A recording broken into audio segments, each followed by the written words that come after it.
করেছে তারা কিন্তু এটা ঠিকই বুঝেছে।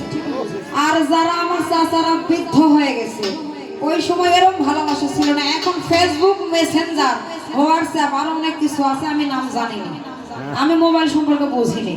কিন্তু দেখবেন বাবা, ওই চাচারা সেই সময় প্রেম করতে পারে না, কিন্তু ইদানিং কালে বাবা আমার ওই যারা বৃদ্ধ চাচারা আছে দেখবেন, যদি ফেসবুকে একটা সুন্দরী ছবি সামনে এসে যায়, আগে ওইটাকে আগে মনে করেন যে ফ্রেন্ড রিকোয়েস্টে রেখে দেয়।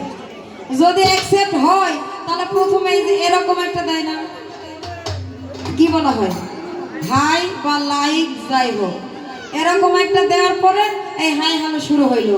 যদি মনের সাথে মন মিশে যায় তো ভালো, আর যদি মনে করেন মিশলো, মিশার পরে মাঝে মধ্যে যদি একটু ঝামেলা হয়ে যায়, সেই জায়গাতেই মনে করেন তোর চাইতে খারাপ আর জগতে নেই, তুই এত বড় বেঈমান, আমি আগে জানতাম না, এরকম বলে না, তখনই কিন্তু মনটা ভেঙে যায়। তাই সাধক গানে লিখেছে, প্রেম করিয়া মন ভাঙিলে